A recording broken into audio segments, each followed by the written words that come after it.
Hi friends, 43ാമത് flower show കാണാനാണ് തൃശ്ശൂരുള്ള വടക്കുംനാഥ ക്ഷേത്രത്തിൻ്റെ തൊട്ടടുത്ത്, അതായത് നമ്മുടെ നെഹ്റു പാർക്കിനോട് ചേർന്ന് എൻട്രൻസിനോട് ചേർന്ന് തന്നെയാണ് ഈ ഒരു ഫ്ലവർ ഷോയുടെ എൻട്രൻസും ഒരുക്കിയിട്ടുള്ളത്. അത് കാണാൻ വേണ്ടിയിട്ടാണ് ഇന്ന് നമ്മൾ പോകുന്നത്. അപ്പോൾ നമുക്ക് വീഡിയോയിലോട്ട് പോകാം. This is Dhanya Soni and welcome to our Dhanya's world. ഞാൻ ഫസ്റ്റ് ടൈമാണ് ഒരു ഫ്ലവർ ഷോ കാണാൻ വേണ്ടി പോകുന്നത്. വനിയമ്മളും ഭയങ്കര ഹാപ്പിയാണ് കേട്ടോ. അവളും ഫ്ലവർ ഷോ കണ്ടിട്ടില്ല, കണ്ടാലേ എനിക്ക് അറിയുള്ളൂ എന്ന് പറഞ്ഞു. അപ്പം നമ്മുടെ തൃശ്ശൂരുള്ള റൗണ്ടാണിത്. അതൊക്കെ ലൈറ്റിട്ട് അതിമനോഹരമാക്കിയിട്ടുണ്ട്. തൃശ്ശൂരിൻ്റെ പല ഭാഗങ്ങളും നമ്മുടെ ഷോപ്പിംഗ് ഫെസ്റ്റിവൽ പ്രമാണിച്ച് എല്ലായിടത്തും ലൈറ്റൊക്കെ ഇട്ട് കടകളുടെ ഫ്രണ്ടിലൊക്കെ ക്രിസ്മസിൻ്റെ സ്നോമാനും ഒക്കെ ആയിട്ട് അവർ അറേഞ്ച് ചെയ്ത് വെച്ചിട്ടുണ്ട്. പിന്നെ ഇങ്ങനെ മുകളിലൊക്കെ ഇഷ്ടംപോലെ ലൈറ്റൊക്കെ ഇട്ടിട്ടുണ്ട്. അത് അധികമൊന്നും കണ്ടില്ല കേട്ടോ. നമ്മുടെ ഈ ഫ്ലവർ ഷോയുടെ തൊട്ട് ഫ്രണ്ടിലായിട്ടാണ് ആ ഒരു എൻട്രൻസിലാണ് ഇതുപോലത്തെ ഒരു സെക്ഷൻ കണ്ടത്. അപ്പോൾ നമ്മൾ എൻട്രൻസ് ടിക്കറ്റ് എടുത്തു. ഒരാൾക്ക് 60 രൂപയാണ് ടിക്കറ്റ്. 7 വയസ്സിന് താഴെയുള്ള കുട്ടികൾക്ക് ടിക്കറ്റ് വേണ്ട. നമ്മൾ കയറി ചെല്ലുമ്പോൾ ഇതുപോലത്തെ ഇലച്ചെടികളാണ് നമുക്ക് കാണാൻ സാധിക്കുക. അത് ഇതുപോലെ ഇങ്ങനെ ഓരോ ഡിസൈനിൽ അവർ അറേഞ്ച് ചെയ്ത് വെച്ചിട്ടുണ്ട്. ഇത് നമ്മുടെ വീട്ടിലുള്ള ഒരു ആന്തൂറിയത്തിൽപ്പെട്ടൊരു ചെടിയാണ് കേട്ടോ. ഇതിൻ്റെ ഒരു കടയും ആ പൂട്ട് നിൽക്കുന്നത്, അതിൻ്റെ ഒരു കടയുണ്ടെങ്കിൽ അത്യാവശ്യം നന്നായിട്ട് നനച്ച് കൊടുത്തു കഴിഞ്ഞാൽ ഇഷ്ടംപോലെ കടകൾ ഇങ്ങനെ പൊട്ടി ഇഷ്ടംപോലെ ഉണ്ടാവും. ഒറ്റ കട മതി ഒരു വീട്ടിലോട്ട് ഇഷ്ടംപോലെ പൂവുണ്ടാവാനായിട്ട്. അപ്പോൾ ബാക്കി ഇതുപോലത്തെ ഇലച്ചെടികളാണ് ഫസ്റ്റ് കയറി ചെല്ലുമ്പോൾ കാണാൻ സാധിക്കുക. ചെറുതായിട്ട് എനിക്ക് ഒരു ഇഷ്ടക്കുറവൊക്കെ തോന്നി. ഞാൻ എക്സ്പെക്റ്റ് ചെയ്ത പോലെ ഒന്നും കണ്ടില്ല. അപ്പോൾ ഞാൻ വിചാരിച്ചു ഇതിനെ പൂക്കളൊക്കെ വെച്ച് നല്ല ഭംഗിയിൽ എന്തെങ്കിലുമൊക്കെ സ്റ്റാച്ചു പോലെയൊക്കെ അവർ അറേഞ്ച് ചെയ്തിട്ടുണ്ടാവും എന്നൊരു എക്സ്പെക്റ്റേഷൻ ഉണ്ടായിരുന്നു എനിക്ക്. അപ്പോൾ അതൊന്നും കാണാൻ സാധിച്ചില്ല. ഇതിങ്ങനെ കറക്റ്റ് ഇങ്ങനെ ഓർഡറിൽ ഒരു വരിയായിട്ട് ഇങ്ങനെ വെച്ചിട്ടുണ്ട്. ഓരോ കളറിലുള്ള ഓരോ ചെടികൾ. നമ്മുടെ ചെട്ടുമല്ലിയാണ് ഇരിക്കുന്നത് കേട്ടോ. അതൊക്കെ ഇങ്ങനെ ഭംഗിയിൽ വെച്ചിട്ടുണ്ട്. വെച്ചേക്കുന്നതൊക്കെ നല്ല ഭംഗിയിൽ വെച്ചിട്ടുണ്ട്. പക്ഷെ ഞാൻ ഉദ്ദേശിച്ച പോലെയൊന്നും ഞാൻ കാണാത്തതിൻ്റെ ചെറിയൊരു എന്താ പറയുക, എന്തോ പോലെയൊക്കെ എനിക്ക് തോന്നി. നമ്മൾ 60 രൂപ കൊടുത്ത് കയറിയിട്ട് നമുക്കത് മുതലാവാത്തൊക്കെ പോലെ ഒരു ഫീലൊക്കെ എനിക്ക് തോന്നി. ഇത് നമ്മുടെ ചെട്ടുമല്ലിയാണ്. അതുപോലെ ഈ ഒരു സെക്ഷൻ കണ്ടപ്പോൾ വഞ്ചി, ഇതാണ് അവിടെ ഒരു ഹൈലൈറ്റായിട്ട് ഞാൻ കണ്ടത്. അപ്പോൾ ഈ ഒരു സെക്ഷൻ കണ്ടപ്പോൾ ഞാൻ വിചാരിച്ചു പിന്നെ ഇവിടെ നിന്ന് അങ്ങോട്ട് അതുപോലെ എന്തെങ്കിലുമൊക്കെ സ്റ്റാച്ചു ഉണ്ടാവുമെന്ന് ഞാൻ വിചാരിച്ചു. അതും ഉണ്ടായില്ല. ഇതുപോലെയാണ്. അപ്പോൾ ഞാൻ ഫസ്റ്റ് ടൈമാണ് ഒരു ഫ്ലവർ ഷോ കാണാൻ കയറുന്നത്.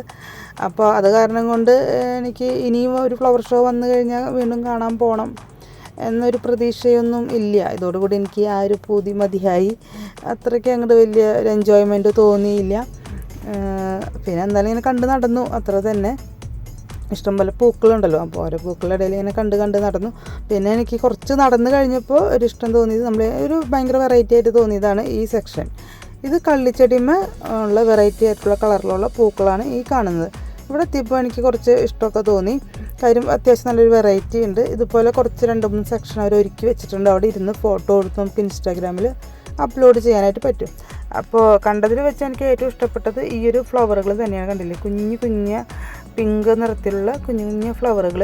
അത് കുഞ്ഞു ബോക്സുകളാണ് വെച്ചിരിക്കുന്നത്. അപ്പോൾ അതിൻ്റെ തന്നെ ഓരോരോ ബോക്സിലും സെപ്പറേറ്റ് ആയിട്ട് അതുപോലത്തെ ഫ്ലവറും അതിൻ്റെ ചെടികളും വെച്ചിട്ടുണ്ട് അവർ. അതെനിക്ക് ഭയങ്കര ഇഷ്ടമായിട്ടോ. പിന്നെ കണ്ടില്ലേ, ഇത് കൊള്ളാം. ഇത്ര നേരം വന്നിട്ടൊരു വെറൈറ്റി ആയിട്ടുള്ള ഫ്ലവർ കണ്ടതും ഇഷ്ടപ്പെട്ടതും ഈ ഒരു സെക്ഷനിൽ എത്തിയപ്പോഴാണ് കേട്ടോ.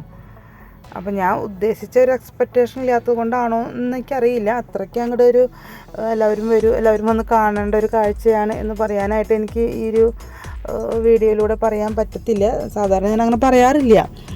അത്യാവശ്യം വന്ന് കാണാൻ തന്നെ എല്ലാവരോടും പറയാറ്, എൻജോയ് ചെയ്യാൻ തന്നെ പറയാറ്. പക്ഷേ ഇവിടെ വന്നു കഴിഞ്ഞാൽ അങ്ങനെ ഒരു എൻജോയ്മെൻറ്റ് കിട്ടുമോ ഇല്ല എന്നുള്ളത് വലിയ ഉറപ്പൊന്നുമില്ല. എന്തായാലും ഇവാനി അതാ അതിൻ്റെ ചുറ്റുവട്ടത്ത് കിടന്ന് ഓടാൻ പറ്റുന്ന രീതിയിലൊക്കെ ഒന്ന് ഓടി അവൾ അങ്ങനെയെങ്കിലും ഒന്ന് എൻജോയ് ചെയ്യുന്നുണ്ട്. പിന്നെ കുറച്ച് നേരത്തെ നമ്മൾ വരാണെങ്കിൽ ഈ എൻട്രൻസ്, ഈ ഫ്ലവർ ഷോയുടെ എൻട്രൻസിൻ്റെ അവിടെ തന്നെയാണ് നമ്മുടെ നെഹ്റു പാർക്കിൻ്റെ എൻട്രൻസും ഉള്ളത്. അപ്പോൾ നമുക്ക് നെഹ്റു പാർക്കിൽ കയറിയിട്ട് അവിടെ നിന്ന് വേണമെങ്കിൽ ഈ ഫ്ലവർ ഷോ കാണാൻ കൂടി പറ്റും. അപ്പോൾ നമ്മളൊരു 3 മണി നേരത്തൊക്കെ എത്തണം. കാര്യം ഇനിയിപ്പോൾ ക്രിസ്മസ് ആയതുകൊണ്ട് ഭയങ്കര ബ്ലോക്കായിരിക്കും. നമ്മൾ വന്ന സമയത്ത് തന്നെ ഭയങ്കര ബ്ലോക്കായിരുന്നു. എനിക്ക് തോന്നുന്നു ഒരു 1/4 മണിക്കൂർ തന്നെ ആ ബ്ലോക്കിൽ കിടന്നിട്ടാണ് നമുക്ക് ഇവിടേക്ക് ഒന്ന് എത്താൻ പറ്റിയത്. അത്രയും ഇതൊരു വെറൈറ്റി ചെടി തന്നെയാണ് കേട്ടോ. ഇപ്പോൾ കണ്ട ഒരു ഗ്രീൻ കളറിലുള്ളത്, അതിൻ്റെ ഒരു വെറൈറ്റി ഉണ്ട്. നമ്മൾ ഭയങ്കര ബ്ലോക്കാണ് ഉണ്ടായിരുന്നത്. അത്രയും ബ്ലോക്കിൽ കടന്നിട്ട് ഈ ഒരു ഫ്ലവർ ഷോ കാണാൻ വന്നത് കൊണ്ടാണോ എനിക്ക് അത്രയ്ക്ക് അങ്ങോട്ട് ഇഷ്ടപ്പെടാണ്ടിരുന്നത് എന്നറിയില്ല. ഇത് റോസ് ഫ്ലവറിൻ്റെ സെക്ഷനാണ്. കാര്യം അത്രയും ബ്ലോക്കിൽ കിടന്നിട്ട് വന്ന് കയറിയപ്പോൾ അതിനുള്ള ഇത് ഈ ഒരു ഫ്ലവർ ഷോയുടെ ഉള്ളിൽ ഉണ്ടായില്ല. അപ്പോൾ പിന്നെ ഒക്കെ ഇങ്ങനെ വെറുതെ വെച്ചിരിക്കുകയാണ്. അപ്പോൾ ഞാൻ എക്സ്പെക്റ്റ് ചെയ്തത് എന്തെങ്കിലും സ്റ്റാച്ചു മോഡലൊക്കെ ഉണ്ടാവും എന്നാണ് ഞാൻ എക്സ്പെക്റ്റ് ചെയ്തത്. പൂക്കളൊക്കെ നമ്മുടെ ദുബായിലുള്ള മിറാക്കിൾ ഗാർഡൻ പോലെ ഇല്ലെങ്കിലും അതിൻ്റെയൊക്കെ ഒരു ഏകദേശം ഒരു 10% അങ്ങനെയൊക്കെ ഉണ്ടാകുമെന്നൊരു എക്സ്പെക്റ്റേഷൻ ഉണ്ടായിരുന്നു. എന്തെങ്കിലുമൊക്കെ ഡിസൈനിൽ സ്റ്റാച്ചു പോലെ ഉണ്ടായിരിക്കും എന്ന് വിചാരിച്ചിട്ടുണ്ടായിരുന്നു. അപ്പോൾ അതില്ലാത്തത് കൊണ്ടുള്ള ഒരു ഇത്. അത്രേ ഉള്ളൂ. അപ്പോൾ വീഡിയോ കണ്ടിട്ട് നിങ്ങൾക്ക് വന്ന് കാണണം തോന്നുകയാണെങ്കിൽ വരാം, കാണാൻ എൻജോയ് ചെയ്യുക. ഏതൊരു പരിപാടി സംഘടിപ്പിക്കുമ്പോഴും അതിൻ്റെ പിന്നിൽ ഒരുപാട് എഫേർട്ട് ഉണ്ട്. അപ്പോൾ അവർ ആ ചെയ്ത എഫേർട്ടിന് വന്ന് കാണാം, അത്ര തന്നെ. പിന്നെ ഇതെന്നൊക്കെ പറഞ്ഞാൽ നമ്മുടെ വീട്ടിൽ അവർ വന്ന് ഗാർഡനൊക്കെ സെറ്റ് ചെയ്ത് തരും. ഇതൊക്കെ അതിൻ്റെ വിത്തുകളും കാര്യങ്ങളൊക്കെയാണ്.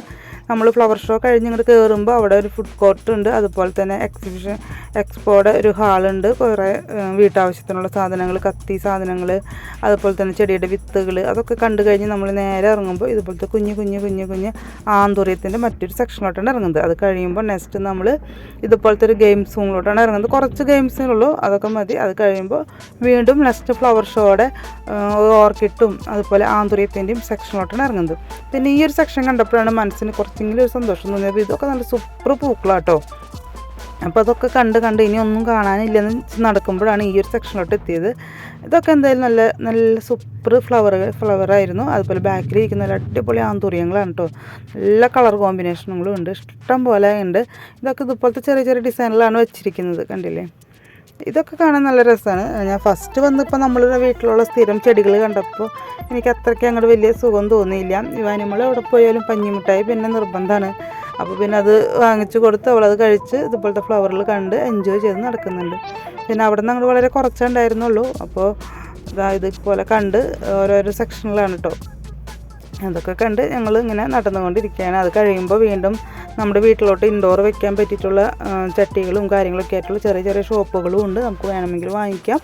അത് കണ്ട് നമ്മൾ നേരെ പുറത്തേക്ക് ഇറങ്ങിയിട്ട് പിന്നെ നമ്മുടെ ടൗണിലുള്ള ഓരോ ലൈറ്റൊക്കെ കണ്ട് ഇങ്ങനെ വണ്ടി ഓടിച്ച് നടന്നു. അപ്പോൾ നമ്മുടെ ഷോപ്പിംഗ് ഫെസ്റ്റിവലിൻ്റെ ഭാഗമായിട്ട് ഇതുപോലുള്ള ഓരോ ലൈറ്റ് അറേഞ്ച്മെൻ്റ് ഒക്കെ ഉണ്ട്. സത്യം പറഞ്ഞാൽ കഴിഞ്ഞ കൊല്ലങ്ങളെ അപേക്ഷിച്ച് ഈ കൊല്ലം വളരെ കുറവ് തന്നെയാണ് ഇതുപോലത്തെ ലൈറ്റ് അറേഞ്ച്മെൻറ്റ് വെച്ചിരിക്കുന്നത്. കഴിഞ്ഞ കൊല്ലമൊക്കെ നമ്മൾ മുൻ വർഷങ്ങൾ വന്നിട്ടുണ്ട്. അപ്പോൾ അന്നത്തെ വീഡിയോസിലൊക്കെ കാണാൻ ഒരുപാട് അറേഞ്ച്മെൻറ്റും ഒരുപാട് സൈഡിലുള്ള ലൈറ്റും കാര്യങ്ങളൊക്കെ ഉണ്ടായിരുന്നു. അപ്പോൾ നമ്മുടെ നെഹ്റു പാർക്കിൻ്റെ സൈഡിലുള്ള എൻട്രൻസിൽ ആ ചുറ്റുമതിലൊക്കെ ഇതുപോലെയാണ് അവർ അറേഞ്ച് ചെയ്ത് വെച്ചിരിക്കുന്നത് കേട്ടോ. മുൻ വർഷങ്ങളിലൊക്കെ ഇതിൻ്റെ മുകളിലൊക്കെ ഇഷ്ടംപോലെ മാല ലൈറ്റൊക്കെ ഇട്ട് സൈഡിലൊക്കെ ഓരോ സ്റ്റാച്ചു പോലത്തെ മാല ലൈറ്റ് കൊണ്ടുള്ള അറേഞ്ച്മെൻറ്റും ഒക്കെ ഉണ്ടായിരുന്നു. ഇത് നമ്മുടെ പുത്തമ്പള്ളിക്കുള്ള വഴിയിലവിടെ അവർ അറേഞ്ച് ചെയ്തിരിക്കുന്നതാണ്. അപ്പോൾ തിരിച്ച് നമ്മൾ വരുന്ന വഴിയിൽ നമ്മുടെ മേൽപ്പാലത്തിൻ്റെ അവിടെയുള്ള ആ ലൈറ്റും കാര്യങ്ങളൊക്കെ കണ്ട് വരാട്ടോ. അപ്പോൾ തിരിച്ച് വന്നപ്പോൾ ഭാഗ്യത്തിന് നമുക്ക് ബ്ലോക്ക് കിട്ടിയില്ല. അത് മാത്രമാണ് ഭയങ്കര അനുഗ്രഹമായിട്ട് തോന്നിയത്. നമ്മൾ പോകുന്ന സമയത്ത് നല്ല ബ്ലോക്കായിരുന്നു. 2 വരി പാത, 6 വരിയാണ്, 8 വരിയാണ്, 10 വരിയാണെന്ന് പറയാൻ പറ്റാത്ത അത്ര അവസ്ഥയായിരുന്നു. അപ്പോൾ ഇത്രയുള്ളൂ. നമ്മുടെ ഇന്നത്തെ വീഡിയോ ഇഷ്ടപ്പെട്ടെങ്കിൽ ലൈക്ക് ചെയ്യുക, കമൻറ്റ് ചെയ്യുക, ഷെയർ ചെയ്യുക, സബ്സ്ക്രൈബ് ചെയ്യണം. സബ്സ്ക്രൈബ് ചെയ്യുക. Okay, by.